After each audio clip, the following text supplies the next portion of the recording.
Bonjour à tous et bienvenue dans ce nouvel épisode du Talk de Cassandre. Chaque mois, je vous emmène dans les coulisses de l'événementiel, à la rencontre de celles et ceux qui transforment une idée parfois un peu floue en une expérience marquante. Alors aujourd'hui, on va parler créativité, stratégie et posture. Et on va voir comment les agences accompagnent leurs clients de l'envie au concept et du brief à la réalité. Et surtout, on va parler du métier parfois méconnu de la directrice conseil. Alors pour cela, je vous propose tout de suite d'accueillir Siam, directrice conseil de l'A4D. Allons tout de suite à sa rencontre.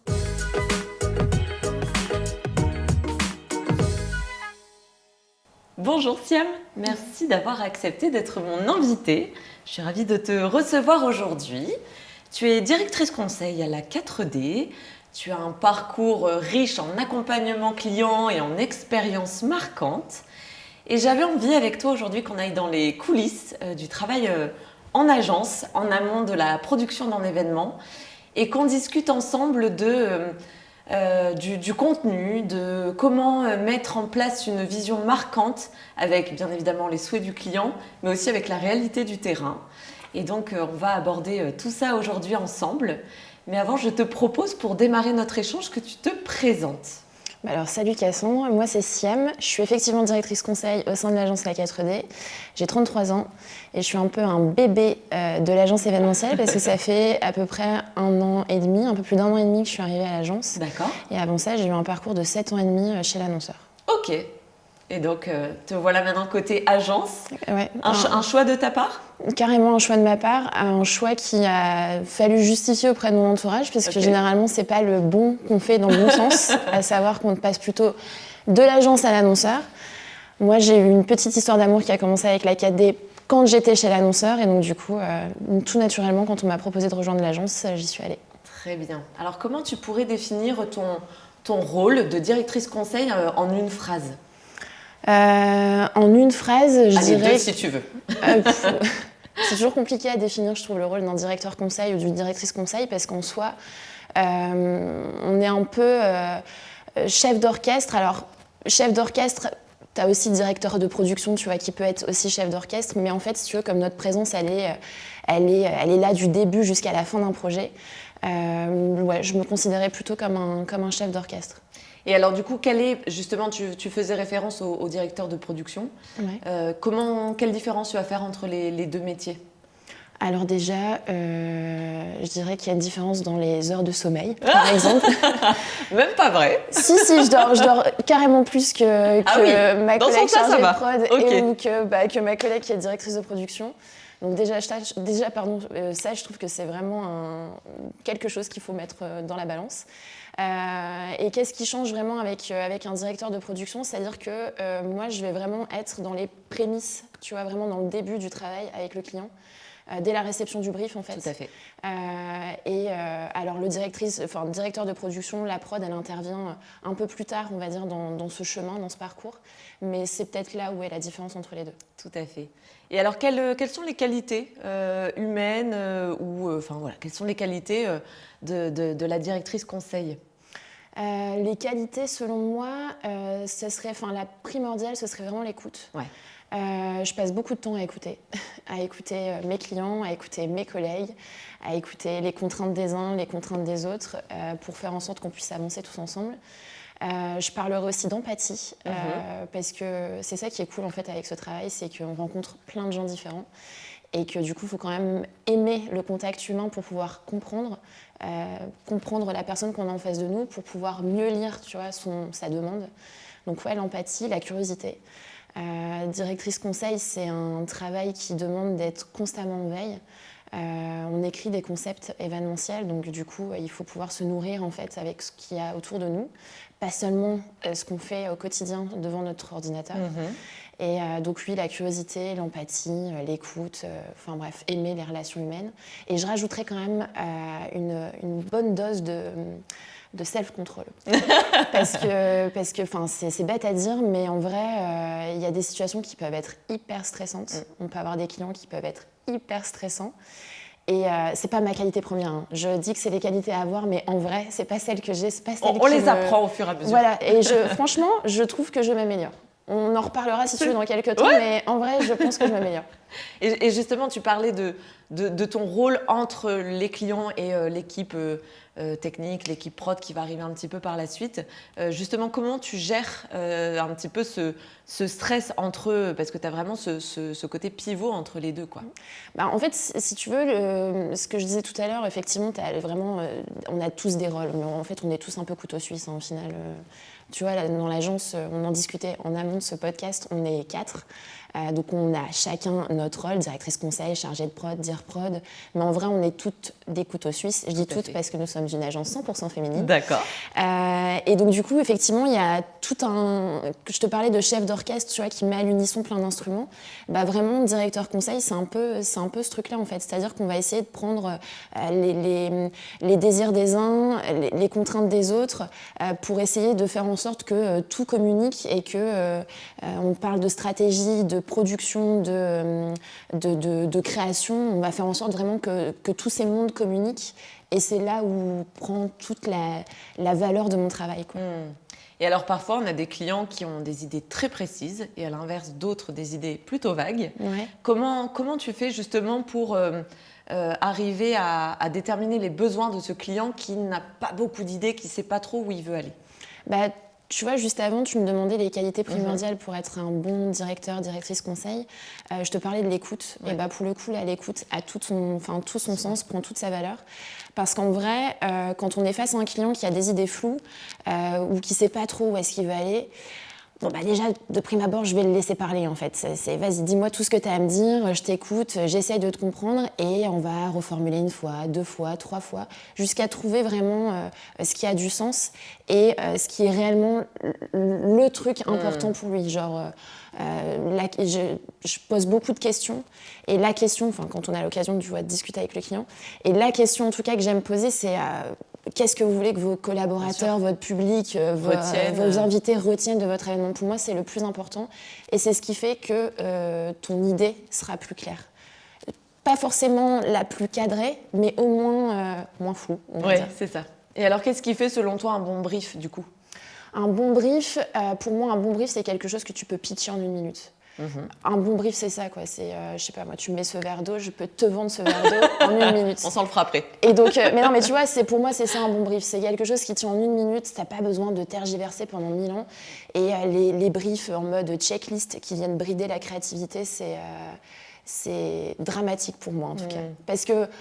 Parce qu'en vrai, une checklist, oui, il y a des impondérables, tu vois, quand tu réalises un événement, quand tu veux proposer un événement pour répondre à un besoin ou ce genre de choses, mais un bon brief avec une idée claire et genre vraiment ce que tu veux retenir à la fin de cette action de communication. L'événement, c'est une action, c'est un canal de communication. Ce que tu veux récupérer à la fin, pour moi, c'est ça un bon brief. Et comment tu viens mettre de l'intention dans tout ça? Tu as récupéré le brief de ton client, qui maintenant est plus clair, en tout cas, tu l'as bien défini. Comment tu viens mettre, du coup, si son idée, par exemple, c'est de rassembler ses collaborateurs parce qu'ils viennent de partout dans le monde, etc. Comment l'intention, du coup, le message vient se mettre, du coup, dans la création de ton événement? Et tu vois, c'est toujours dans ce délire d'écoute, quoi. Tu vois, c'est un travail de co-construction avec le client en permanence. Ça, c'est très important. Exactement. Et donc, en fait, vraiment, tu vois, c'est OK, vous voulez vous rassembler, mais pourquoi? C'est quoi l'objectif de ce rassemblement? Toujours savoir ce que vous voulez récupérer à la fin comme souvenir. Ton collaborateur, quand il va quitter l'événement, tu veux qu'il se souvienne de quoi? Est-ce que tu veux qu'il se souvienne de, je sais pas, le moment où il est rentré dans la salle, le mail qu'il a reçu d'invitation, le verre d'eau qu'il a bu ou le traiteur qui lui a servi des petits fours? Enfin voilà, l'intention, elle va jusque-là, en fait. Ça marche. Et alors, tu as fait le contenu, entre guillemets, tu as défini les grandes lignes de l'événement avec ton client. Comment arrive justement le travail par la suite avec l'équipe créa, l'équipe prod comment se met en place le processus? Le processus, en tout cas, donc à la 4D, je prends cet exemple-là, c'est le seul que j'ai pour moi. Comment ça se met en place? Ce que je t'expliquais, avec ces 3 mondes qui doivent communiquer un peu les uns avec les autres, moi, en fait, le processus, comment je le crée, c'est lié à ma présence, en fait, si tu veux, tout au long du projet. C'est-à-dire qu'au début, donc, on va donner l'élan. On va venir prendre le brief, le comprendre, faire une petite analyse rapide, tu vois, du client, de ce qu'il veut, de ce qu'il aime, de ce qu'il a fait par le passé, etc., etc. Tu vois, il y a un petit travail d'enquêtrice qui est hyper sympa et je crois que c'est la partie que je préfère. Ah oui, ok. Enfin, j'aime beaucoup, tu vois, tout ce qui est se poser des questions, comprendre. J'ai un peu un esprit qui se pose trop de questions, mais là, pour le coup, j'essaie de me poser les bonnes questions. Donc, tu vois, on va donner l'élan et puis ensuite, après, on va être présent, tu vois, pour garder le cap. Et ce cap-là, c'est la relation que tu construis avec ton client, le lien que tu forges avec lui. Et puis à la fin, il y a quand même ce moment où en fait, tu vas prendre, ton projet va prendre vie. Donc du coup, avec les équipes prod que tu vas intégrer, etc. au fur et à mesure. Et du coup, c'est là où en fait, on essaye de faire communier un peu ces trois mondes. Et le directeur conseil, je rajouterais, tu sais, je te parlais d'écoute, mais il y a aussi la communication qui est hyper importante pour nous. Et pour le coup, il faut pouvoir faire communiquer ces 3 mondes ensemble, qui des fois se comprennent pas. Oui, donc trouver les mots justes et puis savoir dire les bonnes choses au bon moment pour pouvoir avancer correctement. Et donc tu es vraiment là tout au long du projet oui. de l'amont, mais même sur le terrain lors de... C'est quand même kiffant, enfin, franchement qu'on se le dise, autant je charriais mes collègues qui dorment moins que moi, mais en vrai c'est dur, tu vois, de pas être présente au moment de ton projet qui prend vie, tu l'as fabriqué avec tes collègues et tout, donc en vrai je crois que c'est... Alors j'adore l'amont, j'adore la partie stratégique, c'est vraiment ça mon dada, mais alors le kiff c'est quand même aussi la réalité du terrain. Hier j'étais en prod et en vrai... il y avait une ambiance de malade. Le thème, c'était le carnaval de Dunkerque. Donc, oui, moi, forcément. Et donc, avec des vrais carnavaleux qui ont débarqué, etc. Sachant que je suis nordiste, hein, mais je n'ai jamais été au carnaval de Dunkerque. Donc, c'était une grande première, hein, au casino, donc ça va quand même. Enfin, j'ai une chaleur à crever, mais moi. Et en vrai, c'est un bonheur absolu, tu vois, de voir le client qui vient de voir en disant « mais c'est génial, c'est la meilleure soirée de ma vie ». Enfin, tu vois, j'aurais été déçue, tu vois, de ne pas avoir ce truc-là. Ouais. Donc, et quelle est l'importance du storytelling justement, toi, dans ta partie contenu, elle est hyper importante, j'imagine. Ouais. Est-ce qu'il y a forcément un storytelling associé à chaque événement, ou est-ce que, justement, certains clients n'ont pas envie de cette partie trop raconter une histoire? Alors, il y en a pas mal en fait qui... moi ça c'est vraiment aussi quelque chose que j'aime beaucoup. Bien sûr, je pense que toi dans ton travail, dès lors où il y a de la créativité, Bien où sûr. tu peux raconter une histoire, c'est ce qui nous fait kiffer quoi. Donc voilà. Le storytelling pour moi c'est un peu la colonne vertébrale aussi de mon travail. C'est-à-dire que je peux pas faire sans storytelling. Et même si mon client ne veut pas un truc trop raconté, moi quand je vais aller lui vendre, je vais quand même lui raconter une histoire. Et c'est-à-dire que moi, quand je vais défendre mes recos auprès de mes clients, quand je suis en appel d'offres, j'envisage toujours, tu vois, mon oral, comme on l'appelle. Je raconte une histoire. Tu vois, je te parlais d'un pitch. Je pitch mes recos, quoi. C'est-à-dire que je me détache complètement de la recommandation, tu sais, de 100 pages avec voilà les points production. Oui, la sécurité, elle va être comme ça. Les hôtesses, il y en aura 6. Enfin, tu vois, ça, c'est next. Moi, je viens, je te raconte une histoire, je te vends une histoire. Tu viens et je t'embarque dans mon histoire, quoi. Donc, le storytelling est hyper important. Et alors, comment tu mets le curseur entre originalité et aussi faisabilité dans ton storytelling? C'est un de mes défauts. Je sais pas du tout gérer. Ah ouais, okay. J'apprends à déplacer ce curseur. Je fourmille d'idées, en fait. Et donc, du coup, j'ai souvent des idées complètement farfelues. D'accord. Et c'est la prod qui va me canaliser. C'est-à-dire que ma collègue qui me dit, écoute, oui, c'est sympa. Mais là, c'est pas possible. Mais en fait, financièrement, on a ça. Comme c'est pas... je dis, je sais pas, tu te débrouilles, en fait. Je te donne mes idées et trouve-moi quelque chose, trouve-moi un compromis. Donc, c'est ça, ma gestion, en tout cas, de ce curseur. Et alors, est-ce que tu as une anecdote un peu à nous raconter, peut-être, d'un événement où tu as dû faire preuve... peut-être d'empathie ou de diplomatie, on va dire, plutôt avec ton client qui, à l'inverse, partait dans tous les sens et où tu as dû un petit peu le recadrer sur ses envies? Alors, un exemple d'événement où j'ai dû faire preuve d'empathie et de diplomatie, Je ne sais pas si va vous faire rêver cet exemple, mais en tout cas, je parlerai plus d'empathie pour le coup. Et c'était pas tant auprès d'un client, c'était un événement grand public. Ok. C'était le passage de la flamme olympique. D'accord. Donc on a eu l'occasion de travailler là-dessus et en fait j'ai dû faire preuve d'énormément d'empathie parce que le terrain avec le grand public, je sais pas si tu as déjà géré. C'est un autre accompagnement, on est bien d'accord. Bon bah là, empathie et diplomatie.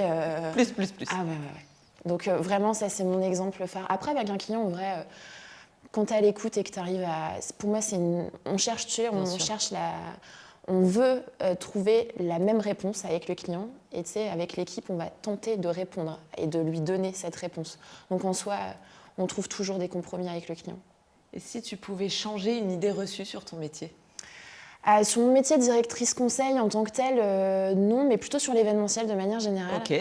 C'est des heures passées à réfléchir sur du concept, c'est des heures de veille, c'est raconter une histoire, donc c'est vendre une histoire, c'est trouver les bons mots pour pouvoir raconter cette histoire et faire en sorte que les gens, tu les embarques dans ton histoire. C'est tout ça en fait l'événementiel et c'est pas des hôtesses, c'est pas la teuf, et oui il y a un peu de teuf, mais c'est pas que ça en fait, c'est beaucoup plus que ça, c'est stratégique, c'est de la créativité, c'est de la conception, c'est 360 en fait, l'événementiel. Et voilà. Et c'est ça que je voudrais que les gens comprennent en fait, c'est que et puis c'est pas un travail de nénette quoi, tu vois.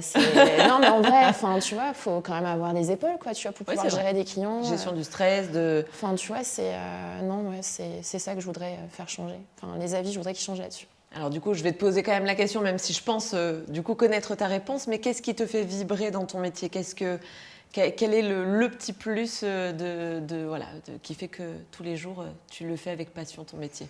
C'est la pluralité, le fait d'avoir plein de clients différents. D'accord. En gros, en fait, ce qui est cool avec ce travail, c'est que donc moi, je viens de l'annonceur. J'y ai passé 7 ans et demi. J'ai adoré mon expérience là-bas. C'était une super belle entrée en matière dans le monde professionnel. Et puis, j'ai trouvé des mentors incroyables. Mais en vrai, je travaillais pour une marque que j'adore. J'ai des habits de cette marque aujourd'hui. Mais travailler en agence, c'est avoir plusieurs clients différents, c'est changer de monde. Tu vois, hier soir, j'ai bossé pour un client qui travaille pour la foudre, qui travaille avec les orages. La semaine prochaine, je travaillerai pour le Tour de France. Enfin, tu vois, c'est ça qui est cool en fait dans ce métier.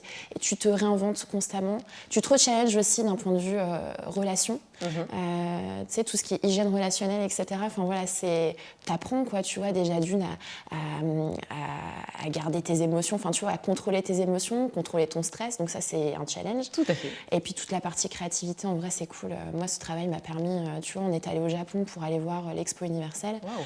C'est des expériences complètement dingues. Et d'ailleurs, je rêverais de pouvoir mettre à profit tout ce que j'ai pu voir là-bas pour des clients, tu vois, parce que c'est cool. Mais donc, non, c'est ça qui est sympa dans ce métier, c'est que franchement, on se fait pas chier. En tout cas, merci beaucoup Siam, parce que c'est hyper intéressant de t'écouter parler de ton métier avec autant de précision et de passion, je dirais. Et avant qu'on se quitte, j'ai pour tradition de poser une question à mes invités. C'est quel est l'événement auquel tu rêverais de participer ? Alors, soit en tant qu'organisatrice, soit toi en tant que Siam, dans la vie perso. Un événement auquel je rêverais de participer, peut-être le Festival de Cannes, tu vois. Autant sur le perso que sur le pro. D'accord. Je sais pas. Enfin, les événements en marge du Festival de Cannes, tu vois. Il y a beaucoup de budget, il y a des belles marques, il y a des beaux invités. Donc pour tout ça, tu vois, ce serait peut-être quelque chose. Et puis j'aime bien le cinéma, donc de manière générale, je dirais que ça doit être sympa. Enfin, chiant, on ne doit pas dormir. Mais, oui, c'est ça. Mais ça doit être sympa. Bon, on te le souhaite pour l'année prochaine, pourquoi pas. Qui sait. En tout cas, merci beaucoup Siam encore une fois pour notre temps d'échange. C'était vraiment intéressant de discuter de ce rôle qui est parfois invisible, mais qui est quand même essentiel dans l'organisation d'un événement. Et c'est ça aussi, selon moi, qui fait un bon binôme prod et contenu. C'est vraiment cette co-construction aussi ensemble pour accompagner le client et de faire de chaque événement une belle réussite. Donc, merci beaucoup. Et puis, on se dit à bientôt. Ça marche. Merci à tous de nous avoir regardés et rendez-vous dès le mois prochain pour découvrir mon nouvel invité. D'ici là, n'hésitez pas comme d'habitude à liker, à partager. Bref, je compte sur vous. À bientôt!